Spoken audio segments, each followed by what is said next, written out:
Bom dia a todos. Bom dia. Espero que tenham dormido bem, estejam bem, saudáveis. Vamos dar continuidade à nossa temática da conexão com Deus, verdadeira espiritualidade, intimidade com o Senhor nesta manhã. Vamos começar então orando.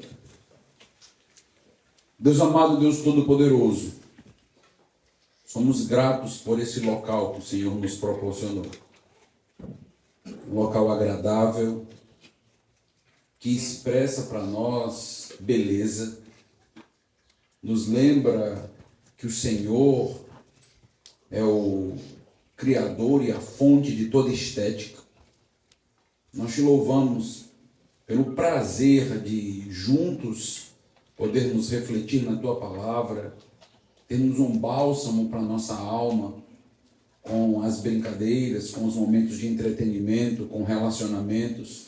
Tudo isto é resultado da tua santa providência.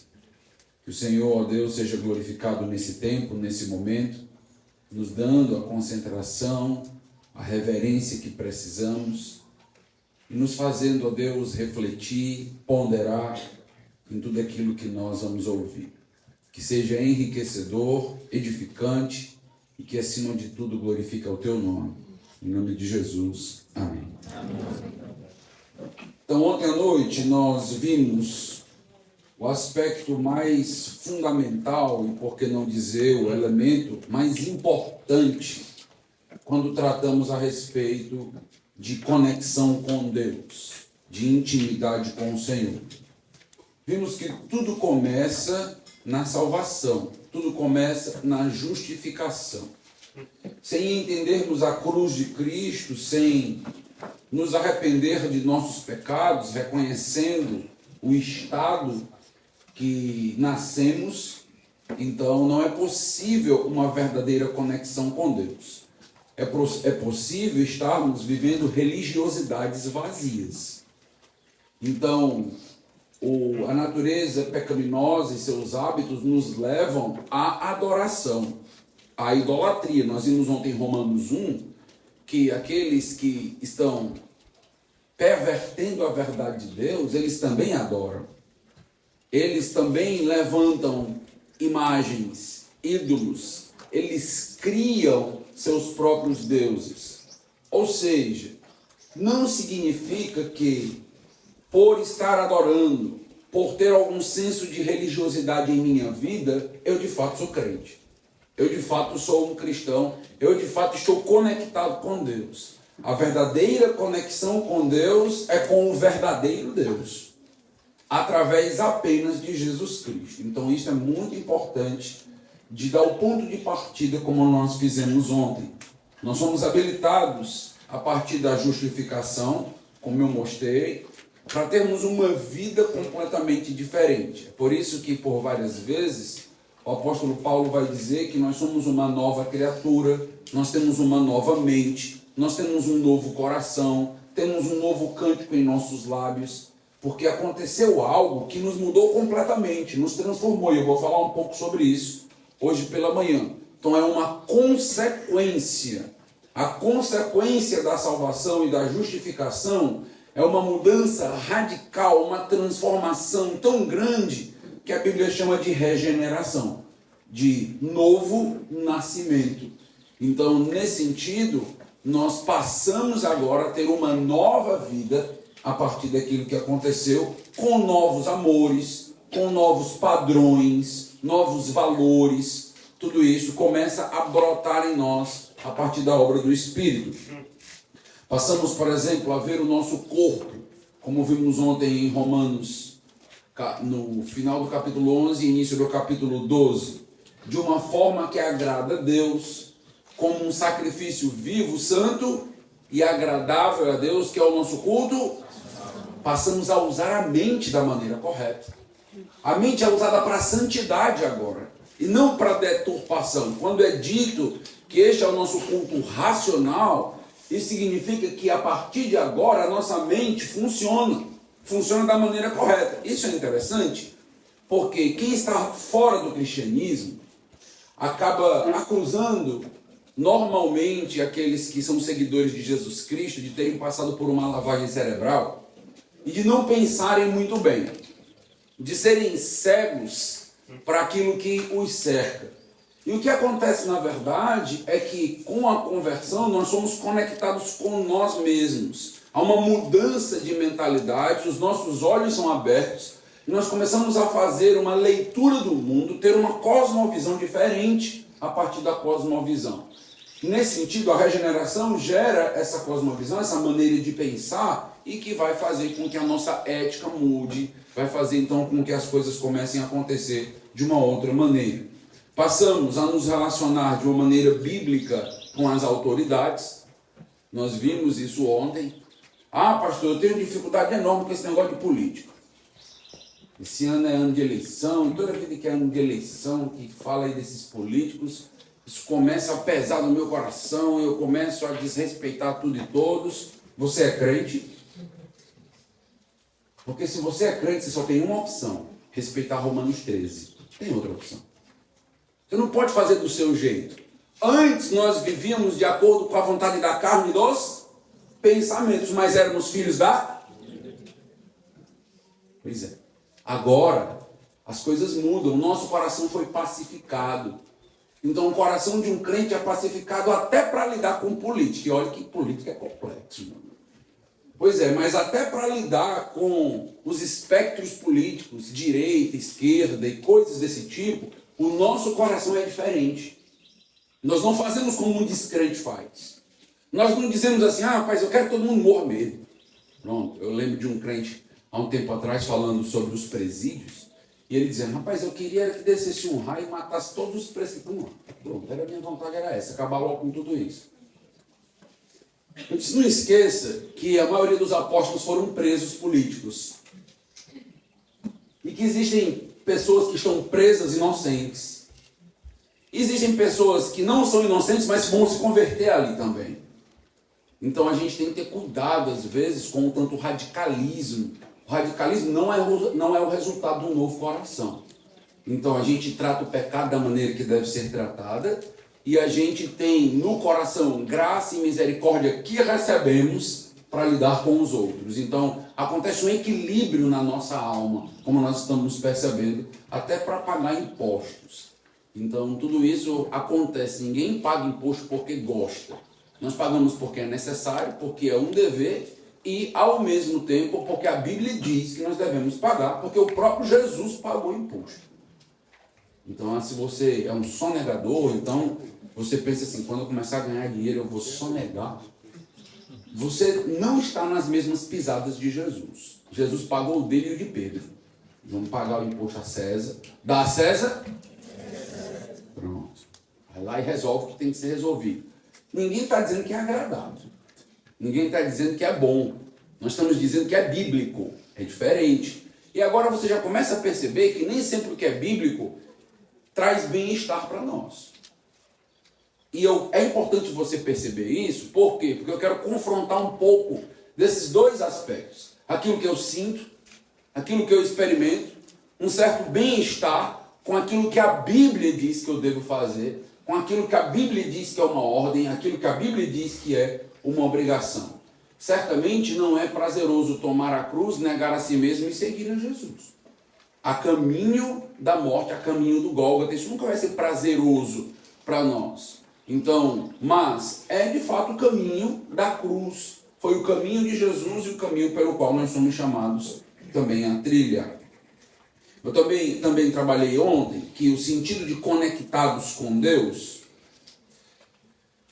tem a ver com um desejo intenso que devemos ter, um anelo da alma para conhecê-lo mais. Conhecer envolve razão, envolve entendimento, mas não só isso. Envolve também experimentar emocionalmente estas verdades. A verdadeira teologia, a ortodoxia, ela gera em nós sentimentos corretos.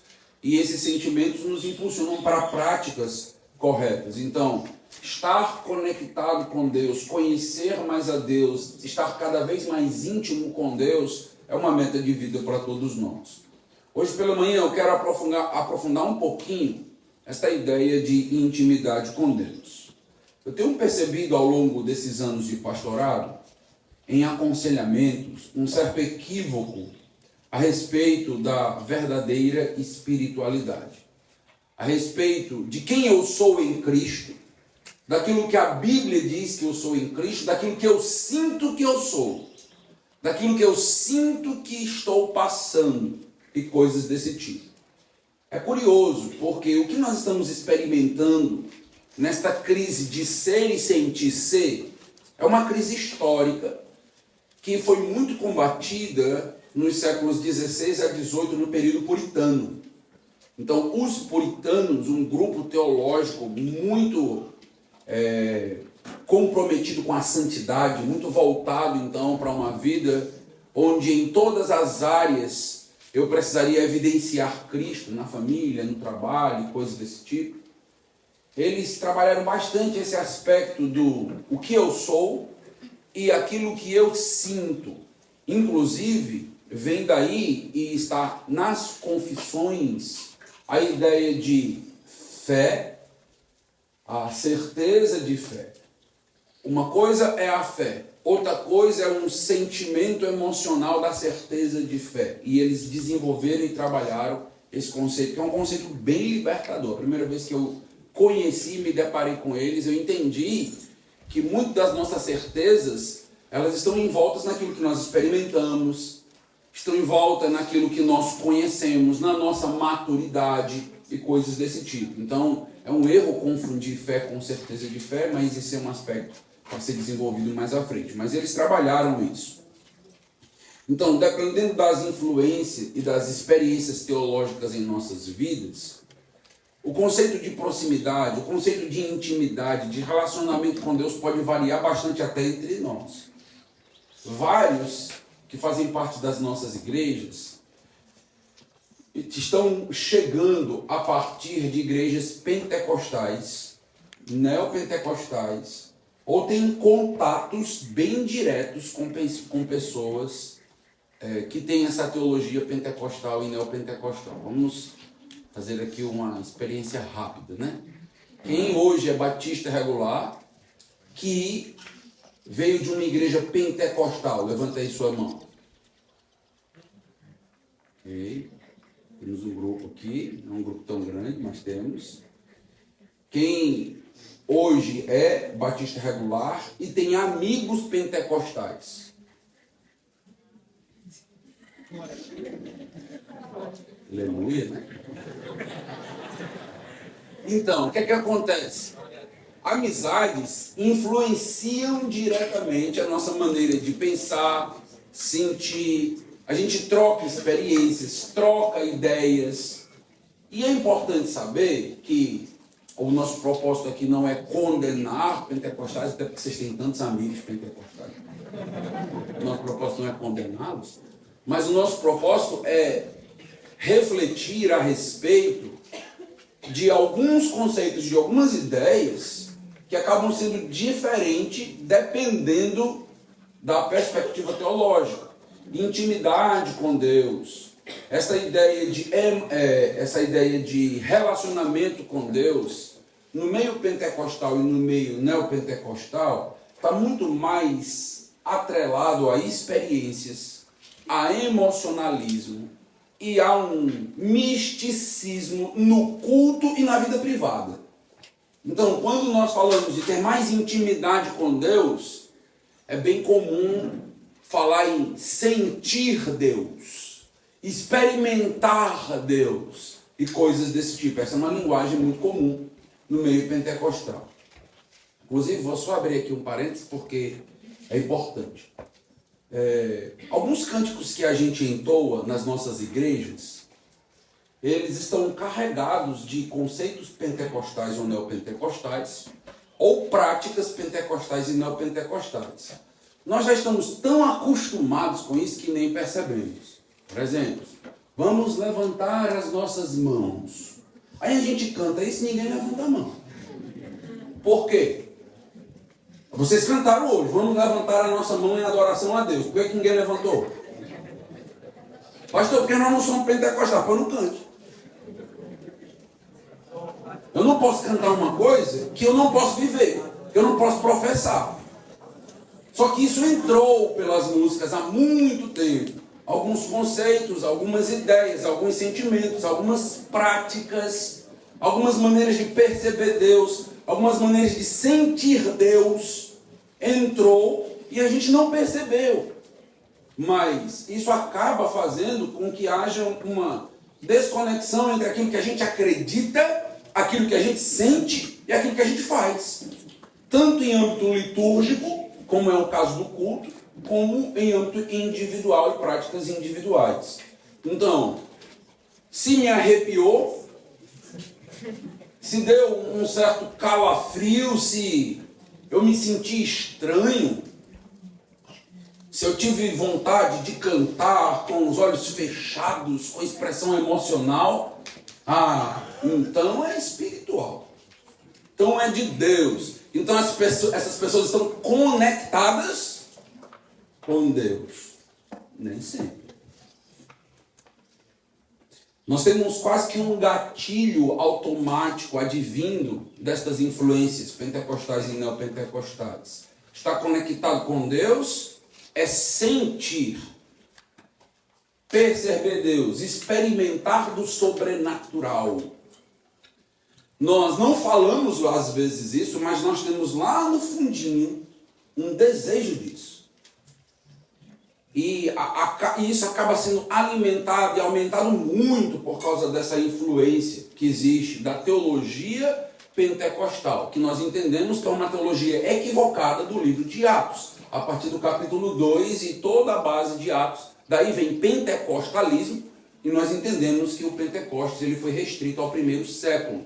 E todos os sinais, prodígios e aquilo que estava acontecendo ali estava restrito porque tinha uma intenção e um propósito de acontecer naquele momento ali. Eu, pensando sobre isso, né, sobre esse sentimento, né, sobre espiritualidade, conectados com Deus, eu estava lembrando de uma música que, se eu não me engano, é do Kleber Lucas. Não fale muito do Kleber Lucas não, porque eu vi gente tocando umas coisas aqui, viu? É devagarzinho aí, isso que eu não conheço não, né? Tá bom. Então, Kleber Lucas, há alguns anos atrás, tinha uma música assim: há uma unção. Não, isso não cantava nas baixo regular, não acredito que não, né? Não é possível, né? Há uma unção, como é que continua? Verdadeiramente. Há uma unção aqui. Aí pronto, aí tinha. Esse é o conceito. O conceito é: há uma unção, a gente vai sentir, isso é sensitivo. Então, intimidade com Deus. Eu vou parar, orar, me ajoelhar, vou sentir a presença de Deus, vou sair quebrantado, rasgado. E quando isso não acontecer, então eu entro em crise. Tem alguma coisa errada comigo. Por quê? Porque a gente entendeu que cultos e vida privada tem a ver com esse sentir, com esse tipo de reflexão e pensamento. Hoje à noite eu vou falar sobre culto. Cultos extraordinários e cultos ordinários. Ordinários no bom sentido. Vou falar sobre isso. Hoje pela manhã eu estou querendo falar um pouquinho da sua espiritualidade, da sua vida privada em relação a isso aqui. E a gente precisa ter muito cuidado com aquilo que a gente sente a respeito de Deus, de uma sensação, e com aquilo que de fato é a teologia bíblica correta. Por quê? Porque a Bíblia nos alerta diversas vezes a respeito daquilo que o nosso coração pode fabricar, dos erros da nossa mente.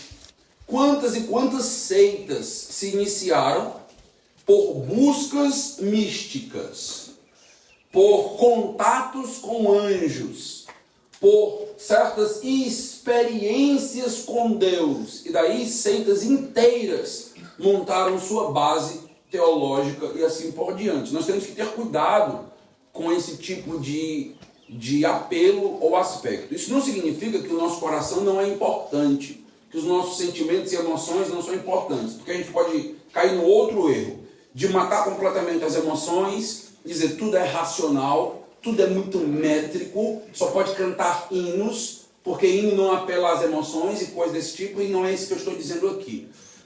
O que eu estou dizendo é que a nossa ortodoxia, a verdade, é que vai fazer com que nós tenhamos emoções. E não o contrário. Não começa pelas experiências, não começa pelas emoções. É aquilo, né? A gente vai para o culto e diz, o culto foi bom? Foi. Aprendeu o quê? Não sei, mas foi bom. Foi bom o quê? A sensação, o bem-estar. Então, não tem nada de bom teologicamente falando nisso. Então, o que foi da verdade que você ouviu, que te fez refletir, repensar, crescer, amadurecer e coisas desse tipo. Isso é um culto realmente bom, como a gente vai trabalhar mais à noite. Eu quero mencionar aqui para os irmãos alguns alertas quanto ao que sentimos e pensamos. Vamos abrir em alguns textos. Provérbios 28, 26.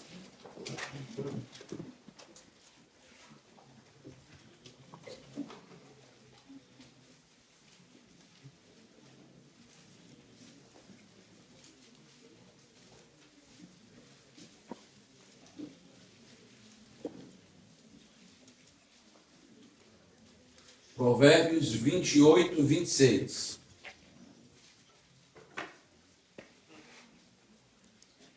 Diz assim a palavra do nosso Deus: quem confia no seu próprio coração é sábio.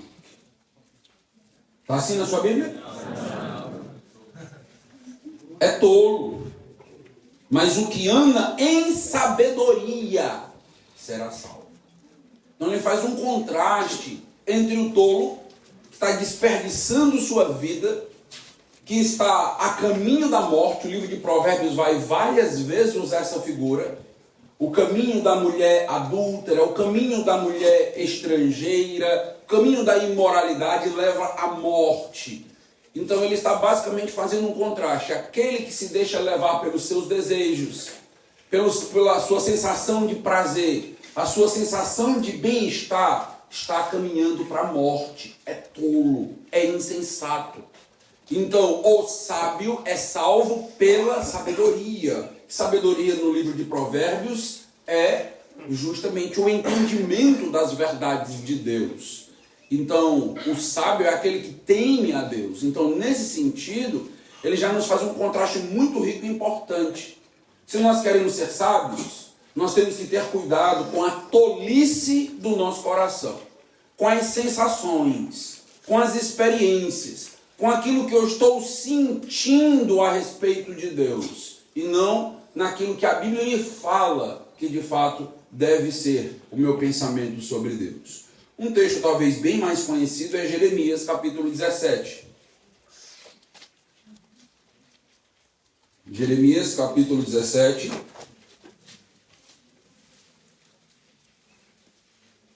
Versículo 9.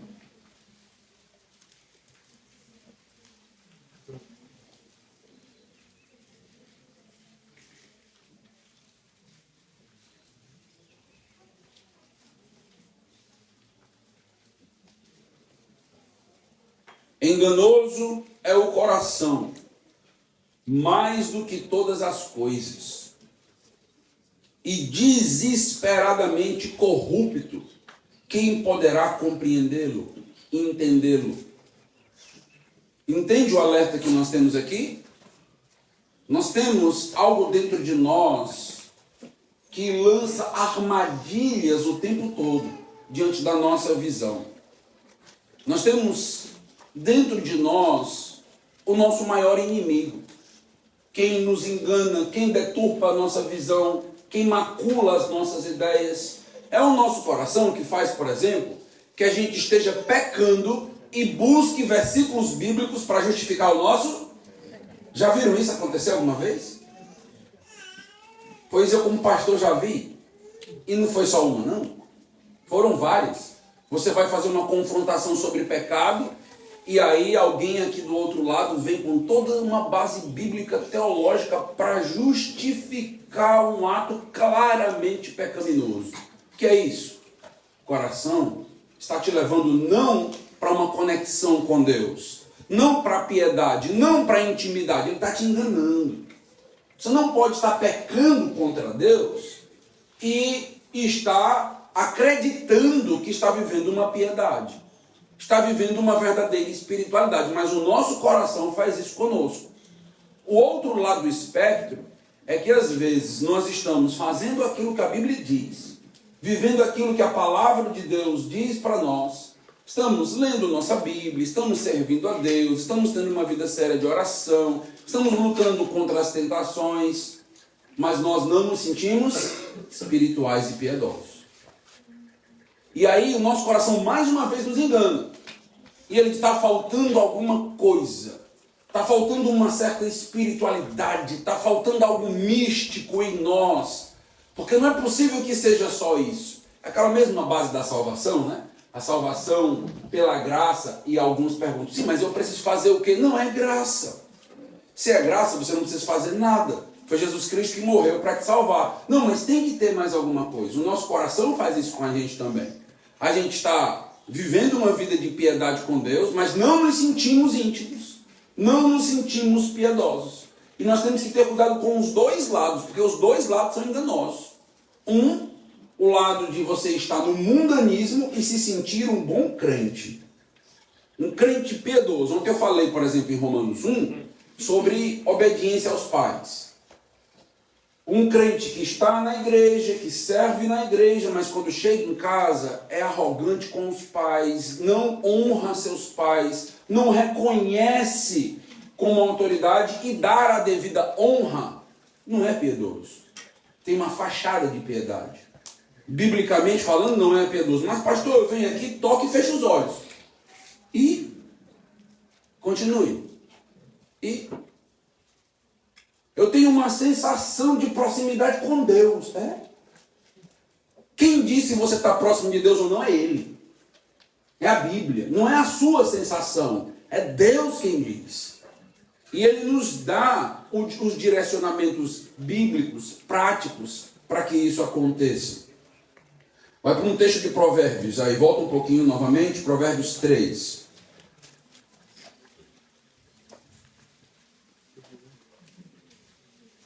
Provérbios 3, versículo 5. Falando agora sobre a nossa razão, sobre o nosso entendimento. Olha o que o texto diz. Provérbios 3, versículo 5. Provérbios 3, 5. Confie no Senhor de todo o seu coração e não se apoie no seu próprio entendimento. Reconheça o Senhor em todos os seus caminhos, e Ele endireitará as suas veredas. Então o que nós temos? Nós temos coração e razão, que por conta da queda, por conta do pecado, nós acabamos ainda sofrendo os efeitos de uma busca por pensar de maneira autônoma, sozinho, decidir nossas vidas, decidir o que é bom, e até em aspecto de espiritualidade, decidir aquilo que Deus se agrada, daquilo que Deus não se agrada, e assim por diante. Então você consegue perceber que os nossos pensamentos devem se apoiar, devem confiar no Senhor e não em nós mesmos. O nosso coração da mesma forma. Eu estou trazendo um princípio bem simples, bem básico, mas curativo, que cura muitos dos nossos problemas, não só de espiritualidade, mas até de ordem psicológica e espiritual, que tem a ver, meus irmãos, com confrontar meus pensamentos e minhas emoções com aquilo que a Bíblia diz. A Bíblia é a última palavra. É a Bíblia que diz o que eu devo sentir. É a Bíblia que diz o que em cada situação e ocasião deve estar ocorrendo. É a Bíblia que diz o que é piedade, espiritualidade. É a Bíblia que vai nos dizer, inclusive, como e o que nós devemos pensar. Isso aí é a Bíblia. Nesse sentido, nós precisamos estar muito atentos para o que nós definimos como conexão com Deus. O que nós definimos por intimidade, por espiritualidade. Por quê? Porque como nós temos vários amigos pentecostais, nós conversamos às vezes com eles, E parece que eles estão sempre mais próximos de Deus. Não sei se você já teve essa sensação. Parece que eles estão no colo do Senhor o tempo todo. E nós meio que, assim, na fila, lá no final. E assim, e a gente acaba com um certo sentimento de que eu queria isso também. Queria ter essa percepção, queria ter esse sentimento. Eles oram, parece que o céu desce, assim, é um negócio para eles. E eles falam da oração deles para a gente. Ele diz, olha, hoje eu orei, Deus falou comigo, foi um negócio tão espetacular, eu chorei isso. Aí você lembra da sua oração de ontem à noite.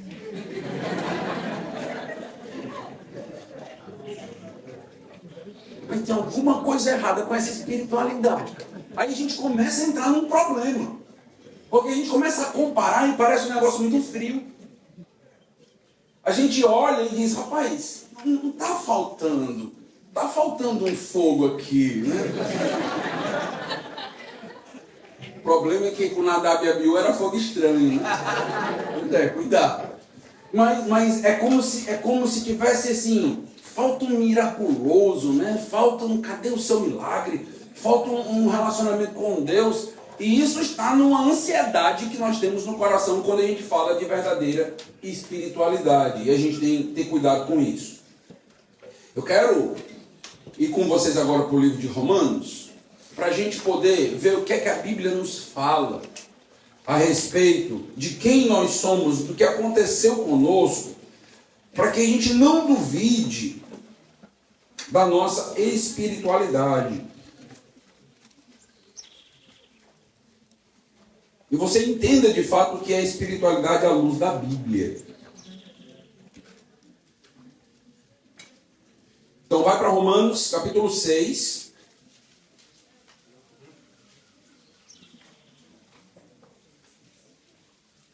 O capítulo 5 de Romanos é o capítulo mais emblemático do livro. Ele tem sido colocado como uma espécie de capítulo-chave, porque é o capítulo que melhor explica e detalha a justificação. É o capítulo que fala sobre o primeiro Adão e o segundo Adão, sobre as consequências do pecado do primeiro Adão e as consequências da vitória do segundo Adão, que é Cristo em nossas vidas.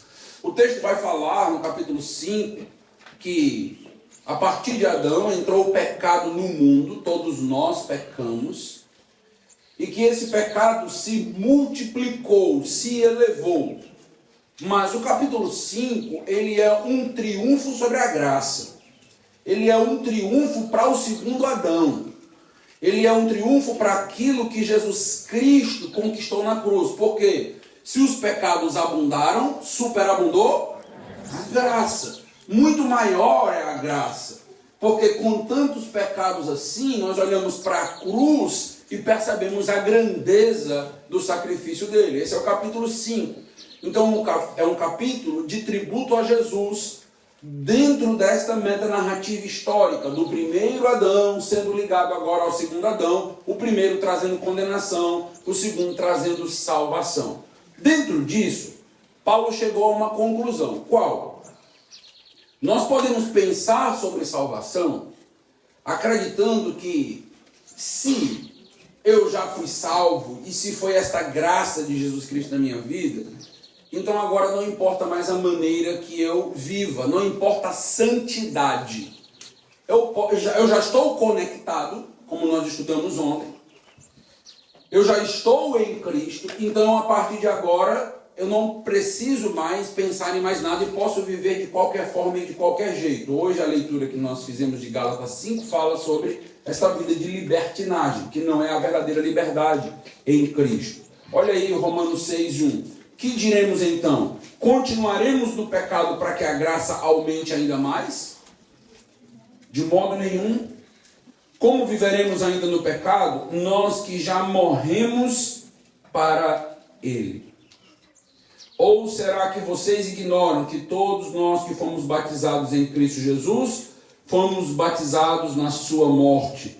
Fomos sepultados com ele na morte pelo batismo, para que, como Cristo foi ressuscitado dentre os mortos pela glória do Pai, assim também nós andemos em novidade de vida. Basicamente o que o texto vai nos dizer, meus irmãos, é que o que aconteceu conosco é algo espiritual. Não é simplesmente algo que você sente. Não é uma sensação.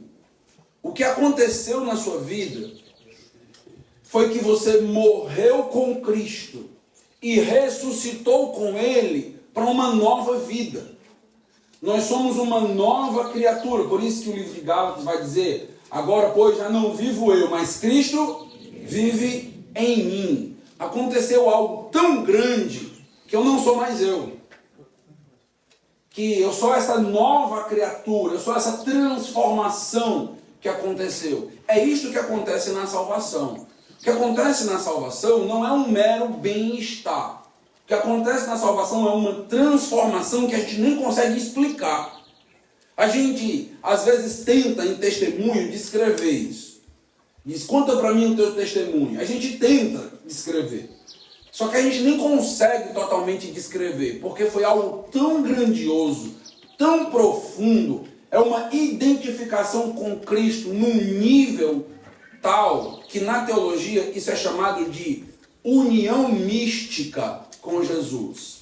Nós estamos nele, nós morremos com ele e ressuscitamos também com ele. Então, quando nós somos conectados com Jesus, o que aconteceu foi que uma nova criatura surgiu.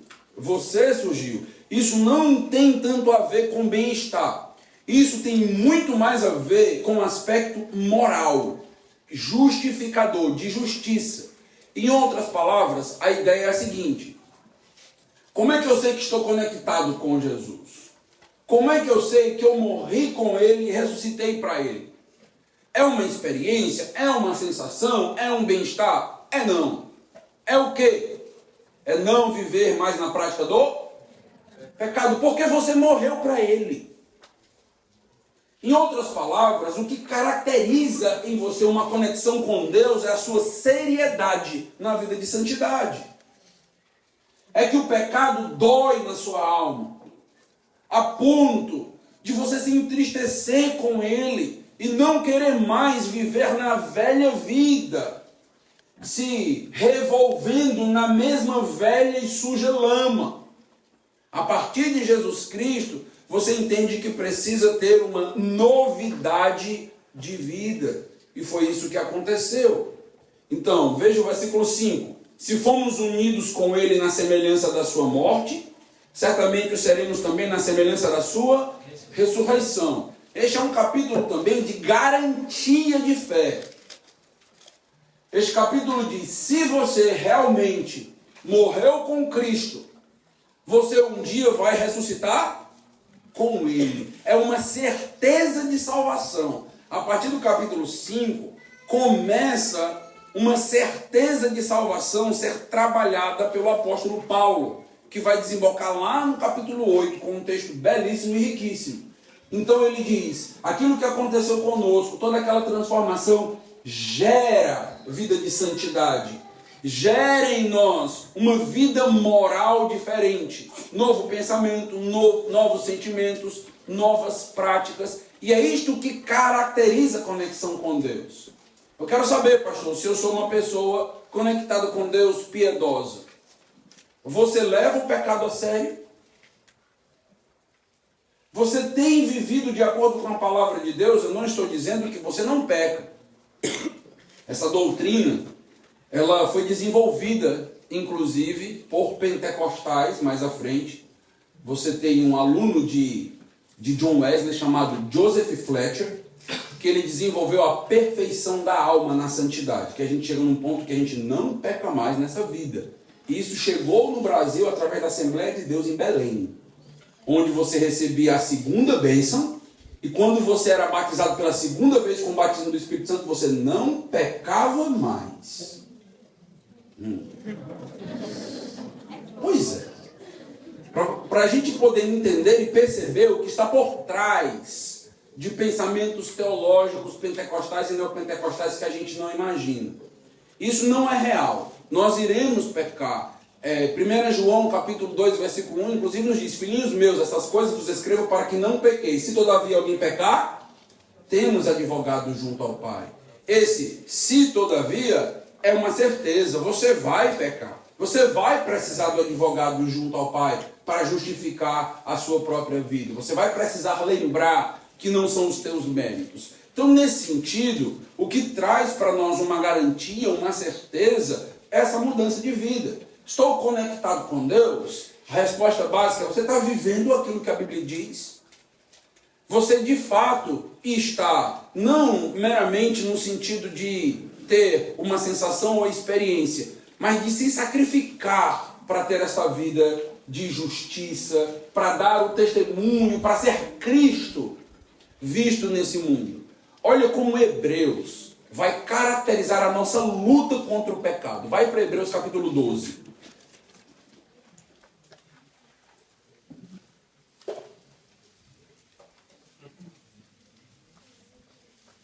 Hebreus 12, versículo de número 4. Capítulo que vem aí na esteira da famosa galeria da fé, dos heróis da fé, do capítulo 11. Olha o versículo 4. Na luta contra o pecado, vocês ainda não resistiram até o... O que é que diz aí? Sangue. Vocês não resistiram até o sangue na luta contra o pecado.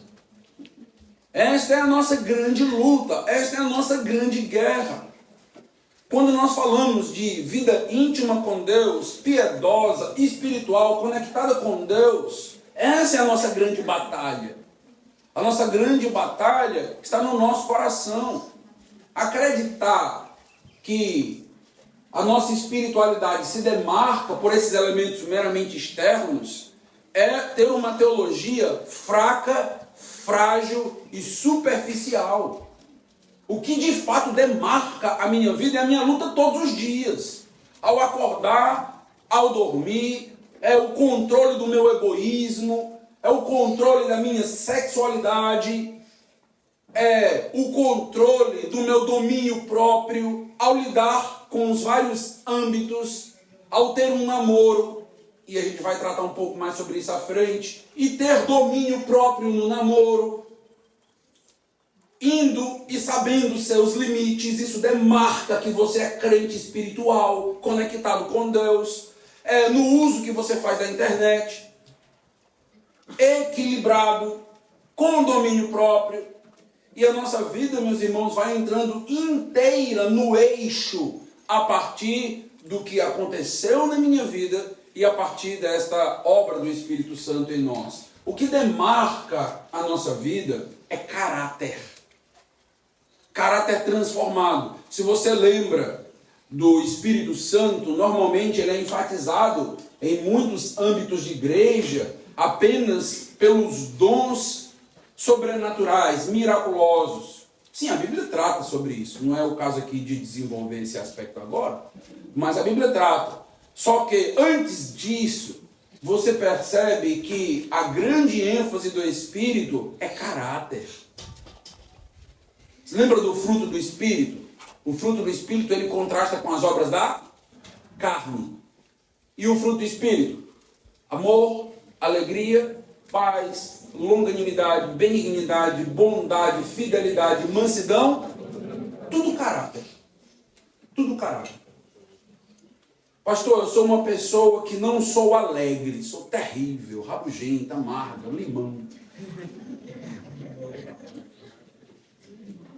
Tem que trabalhar isso. Pare de ficar buscando um sinal miraculoso do Espírito, que o Espírito vem e você começa a imitar um leão no pau. Pare de buscar isso. E busca a alegria que vem do Senhor. Busca a alegria da salvação. Busca o contentamento bíblico. Busca essa alegria fruto que a Bíblia diz. E que não é uma alegria por causa das circunstâncias, das ocasiões. É uma alegria, meus irmãos, que vai demarcar o novo caráter que nós temos em Cristo Jesus. Então você começa a olhar para aquilo que a Bíblia diz E você aí se avalia em termos de conexão e espiritualidade. Você lembra, por exemplo, que é no livro de 1 Coríntios que nós temos os textos clássicos sobre dons. E você tem o capítulo 12, 13 e 14 tratando dos dons. O capítulo 13 é o famoso capítulo sobre o amor. Ele não é o amor conjugal que está sendo trabalhado ali. Ele pode até ser aplicado a isso, mas ele não é o amor conjugal. É o amor a Deus e ao próximo, no serviço do Senhor. E nesse sentido, mais uma vez, você tem como o dom principal caráter. Sem o amor, ainda que você fale a língua dos anjos e dos homens sem amor, antes da expressão sensitiva, miraculosa, vem caráter. Isso é um sério problema. Por quê? Porque nós percebemos cada vez mais homens, mulheres, se colocando como profetisas e profetas do Senhor, líderes com grandes dons, dom de cura, dom de falar em língua, milagres e coisas desse tipo, mas não tem caráter. Não tem vida com Deus, não é um bom marido, não é uma boa esposa, não é um bom filho, não é um bom pai, não é um bom cidadão, não é um bom crente na igreja, não serve ao Senhor, mas se precisar de mim, tem poder nas minhas mãos. Suas mãos estão sujas. Elas estão sujas pela lama do teu pecado. Não tem poder nenhum aí. Isso é religiosidade vazia. E nós estamos nos deixando enganar por isso e medindo a nossa conexão e espiritualidade com Deus por conta dessas sensações. Se você é um crente sério, se você fecha seus olhos para orar, e você está ali, lutando contra as tentações todos os dias, contra o pecado, tentando fazer o seu melhor para Deus, mesmo que o nosso melhor seja sempre aquém. Você fecha seus olhos, você ora, você não precisa sentir nenhuma sensação. Deus está te ouvindo. É o que a Bíblia diz. Deus está conosco. Deus está nos perdoando. Você está trazendo sobre si as lembranças da justificação. Você não vai encontrar, em muitas ocasiões, nas orações de Jesus, uma sensação de calafrio quando ele está orando, não. Nem nos apóstolos. Então não é isso. Então você vai lá, você ora. Orar, meus amados, é nos aproximar de Deus, é conversar com Deus, é abrir o nosso coração para Deus, crendo que Ele existe, e orando suas promessas, orando sua palavra, reconhecendo onde estamos falhando, onde estamos errando. Se você vai ler a Bíblia, você não precisa ter uma sensação de arrebatamento lendo um texto, não. Ai, é por esse texto que me arrebatou, me tirou os pés. Você acha que é isso que acontece com os pastores? Todo domingo o pastor vai pregar, rapaz, teve um arrebatamento no escritório. Estou foi estudar, estou preparar tudo lá. Rapaz, certamente teve um momento lá em que as nuvens encobriram o santuário dos olhos dos demais, né? No santo dos santos do pastor. Né? Estão fazendo isso, mas canta a música. No santo. Eu sei, meu amigo. Vocês veem. Então, aí você olha para aquilo e cria esse romantismo do que acontece na vida do pastor. O que acontece na vida do pastor? Luta contra o pecado e as tentações todo dia. Luta para preparar uma boa pregação. Luta para estudar. Porque tem várias dificuldades. Luta contra a preguiça. Luta com os mesmos pecados que você luta todos os dias. Todos os dias. São estes homens e mulheres que lutam contra o pecado que você deve passar a ter como referência na sua vida. E não as grandes sensações arrebatadoras que você escuta e ouve falar. Mas pessoas sérias, que lutam, que vivem, que dão bom testemunho. Isso é a verdadeira espiritualidade. Então, eu parar aqui e dizer algo para você, para a gente encerrar essa manhã. Eu vou parar nesse aspecto aqui. Eu quero dizer para você, se você está aqui e você tem tido uma vida séria com Deus, mas não tem sentido que você é um crente conectado com Deus, íntimo com Deus, confronte essa tua sensação com a Bíblia. Para de se sentir assim. Teu coração está te enganando. Se você tem buscado ter uma vida séria com Deus, você é íntimo com o Senhor. Ele está próximo de ti, Ele anda contigo todos os dias. Se você tem buscado lutar realmente, como a Bíblia diz, até o sangue, sim, Deus está contigo. Esta é a grande evidência da conexão com Deus. Primeiro, conversão, justificação. Logo em seguida, uma vida condizente com essa conversão, que é a tua vida de santificação. Então não fique mais se oprimindo porque você não tem certas experiências, porque você não vai ter, porque eu não tenho, porque provavelmente o teu pastor na tua igreja não tem. Então isso aí você está adquirindo de fora, é fogo estranho no altar. Então não existe isso. Crentes sérios que lutam com Deus não vão ter esse tipo de sensação. Tenho vários anos de crente e não tenho sentido esse calafrio, não.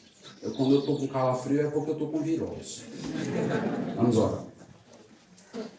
Deus amado, Deus Todo-Poderoso, eu peço ao Senhor que nos dê a responsabilidade de conhecer a Tua Palavra e crer naquilo que ela diz, sem tentarmos inventar uma espiritualidade e nos colocar em um molde construído por algumas religiões. Nós não queremos ser conectados com o Senhor, íntimos contigo, a partir de padrões humanos. Queremos que o Senhor nos veja da maneira correta. Isso já aconteceu na cruz. O Senhor já nos olha e já nos vê como justos. Nós te louvamos porque mesmo quando pecamos, cremos que o Senhor nos vê como justos.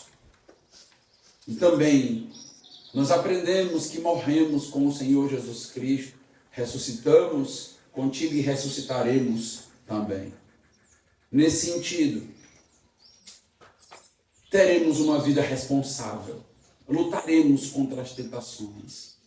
Aqueles que estão aqui nesta manhã e já se entregaram às tentações, eu quero orar, Senhor, para que os ajude, os fortaleça. Eu não sei quantos dos jovens que estão aqui estão viciados em pornografia, entregues à pornografia. Estão tendo relacionamento com a namorada, com o namorado. Eu não sei.